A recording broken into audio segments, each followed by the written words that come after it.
Good morning students, welcome back to the e-learning platform of the GS College of Commerce Wardha.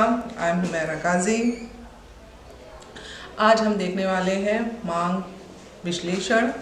इससे पहले के videos lecture में हम लोग जो है मांग क्या है उसकी मीनिंग हमने देखी थी, साथ ही साथ मांग फलन और साथ ही साथ मांग को निर्धारित करने वाले जो घटक होते हैं उसके बारे में हमने देखा। आज हम जो है मांग का नियम ये पढ़ने वाले हैं, जिसमें हमें जो है उसकी तालिका साथ ही साथ जो मांग वक्र है वो हमको देखना है।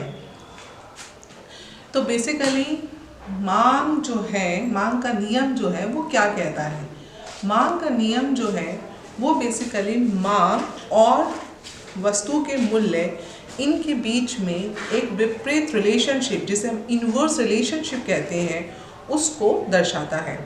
इनवर्स रिलेशनशिप मतलब ये कि यदि वस्तु के मूल्य अधिक होते हैं तो हम जो है उस वस्तु की कम मांग करते हैं, और उसके विपरीत जब वस्तु के मूल्य कम होंगे तो हम उस वस्तु की अधिक मांग करते हैं।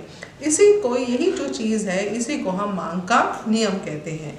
तो मांग का नियम क्या कहता है? मांग का नियम जो है मूल्य और वस्तु के मूल्य और वस्तु की मांग के बीच एक विपरीत रिलेशनशिप को दर्शाता है, जिसमें वस्तु के दाम यदि हम ज़्यादा देखते हैं तो एक क्रेता जो है उस वस्तु की कम मांग करता है, या फिर उसके विपरीत आपको देखने को मिलेगा, जिसे मार्शल ने अपने शब्दों में इस तरीके से परिभाषित किया है। तो मार्शल का कहना क्या है? मार्शल के अनुसार किसी वस्तु की अधिक मात्राओं की बिक्री के लिए उनके मूल्यों में कमी होनी चाहिए। ठीक है, तो मार्शल का कहना यही है कि भाई यदि कोई वस्तु को अधिक बेचना है, उसकी अधिक बिक्री होनी चाहिए, तो उसके लिए ज़रूरी है कि उसके मूल्यों में क्या हो, कमी आए। ठीक है, ताकि उसकी अधिक मात्रा ग्राहक को मिल सके। दूसरे शब्दों में मूल्य के गिरने से मांग बढ़ती है। यदि मूल्य कम होते हैं तो मांग में क्या होगी? वृद्धि, और मूल्य के बढ़ने से मांग घटती है। ठीक है, मूल्य यदि क्या होते हैं, बढ़ते हैं, वस्तु के मूल्य यदि बढ़ रहे हैं तो मांग क्या हो जाएगी? कम हो जाएगी, मांग घट जाएगी।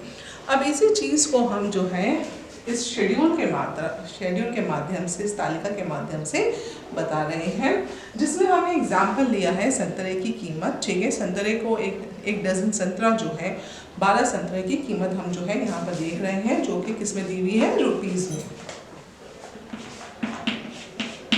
ठीक है, तो यदि एक डजन संतरा जो है वो 35 रुपये डजन संतरा आपको अवेलेबल होता है, तो उस वक्त ग्राहक उसकी कितनी मात्रा परचेज करेगा? उसकी 2 डजन मात्रा वो परचेज करने वाला है। ठीक है, उसी के साथ साथ यदि मूल्य 35 से क्या हो गए? 30 हो गए, मतलब मूल्यों में क्या आई? कमी आई। 5 रुपये से मूल्य क्या हो गए? गिर गए। तो अब आप देखिए कि ग्राहक की जो परचेज करने की क्वांटिटी है वो क्या हो जाएंगी? बढ़ जाएंगी। वो 2 से 3 इकाई उसकी क्या करेगा? परचेज करेगा। ठीक है, उसी के साथ अब मूल्य और कम हो गए, 30 से 25 रुपए पर आ गए। अब जो क्वांटिटी है वो और बढ़ गई, 3 से 5 पर आ गई। उसी प्रकार से यदि आप देखते हैं मूल्य कम होते जा रहे हैं, और हम ये देख रहे हैं कि जो क्वांटिटी है वो क्या हो रही है? बढ़ रही है। ठीक है, तो ये चीज़ जो है, ये जो आपकी तालिका है, ये इस बात को दर्शा रही है, विपरीत रिलेशनशिप को जो है, और जो विपरीत रिलेशनशिप है उस चीज़ को ये दर्शा रही है। ठीक है, जिसमें आप देख रहे हैं कि मूल्य जब अधिक है तो उसकी कम इकाइयाँ मांग की जो है कम इकाइयाँ मांगी जा रही हैं, मांग की मात्रा जो है वो कम है, और जब मूल्य कम हो गए तो उस वक्त उसकी इकाइयाँ जो है ज़्यादा मात्रा में मांगी जा रही है। इसकी मतलब जो डिमांड है वो अधिक हो गई है। अब उसी चीज़ को हम इस डायग्राम के माध्यम से दिखाएंगे, जिसमें हमने OX एक्सिस पर क्वांटिटी को दर्शाया है। ठीक है, और OY एक्सिस पर हमने प्राइस को रिप्रेजेंट किया है। ठीक है, अब देखिए हमारे जो प्राइस है वो कितने हैं? 35 रुपए हैं। उस वक्त कितनी क्वांटिटी डिमांड हो रही है? केवल 2।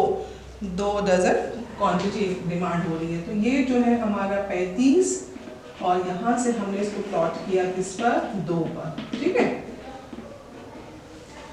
दूसरा जो है आप देख रहे हैं कि मूल्य क्या हुए, कम हो गए 35 से 30। उस वक्त कितनी क्वांटिटी डिमांड हो रही है, 3 डजन। तो 30 से हम इस पर आए 3 पर, ठीक है। Then 25 and 5,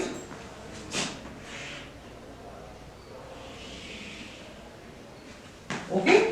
then 20 and 8,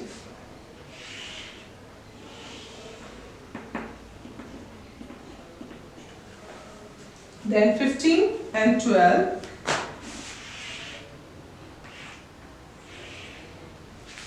after that 10 and 16.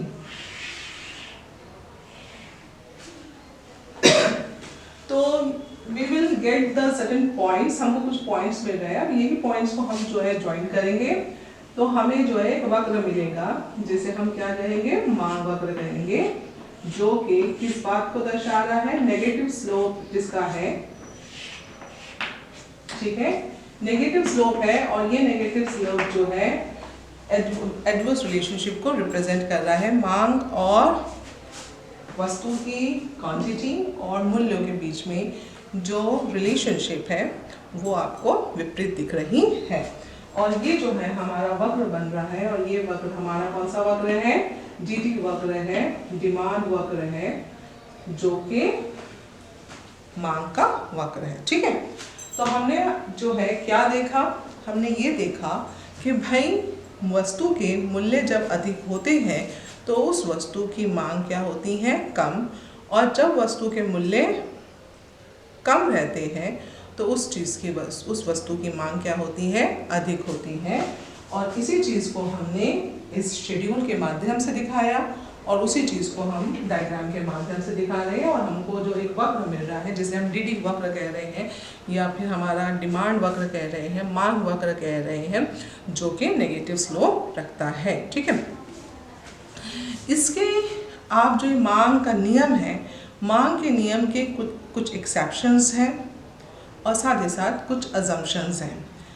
आप देखिए जो मांग है, मांग का जो नियम है, मांग का नियम या इकोनॉमिक्स के कोई से भी नियम की हम जब बात करते हैं तो बेसिकली हमने इससे पहले देखा कि अर्थशास्त्र जो है, जो इकोनॉमिक्स जो है, वो एक क्या है, सोशल साइंस है। और सोशल साइंस में इसका जो स्टफ है वो ह्यूमन बीइंग है। इसमें हर वक्त जो है एग्जैक्ट चीज़ें आपको आपको वो चीज़ अवेलेबल होंगी ज़रूरी नहीं है। तो यहाँ पर हमको कोई ना कोई चीज़ पहले से अज्यूम करना पड़ता है और उसके बाद हमें जो है वो नियम जो है फ्रेम किए जाते हैं, क्योंकि 2 और 2 4 होगा एग्जैक्टली ऐसा ज़रूरी नहीं है। तो बेसिकली यही चीज़ जो है इकोनॉमिक्स के हर लॉ में लागू होती है। इसीलिए इकोनॉमिक्स के हर लॉ में मैक्सिमम लॉज जो है उसके कुछ ना कुछ अजम्पशंस होते हैं और उसके कुछ एक्सेप्शंस भी होते हैं। एक्सेप्शंस वो जिस पर वो लॉ लागू नहीं होता, और अज्यूम्शन जो है, जो हम चीज़ पहले से क्या करते हैं, अज्यूम करते हैं कि ये चीज़ यदि सामान्य रहेंगी तब ये लॉ क्या होगा, सिद्ध होगा, या तब ये लॉ लागू होगा। तो इसके बाद के वीडियो में हम जो है मांग नियम के अजम्पशंस तथा एक्सेप्शंस देखेंगे। धन्यवाद।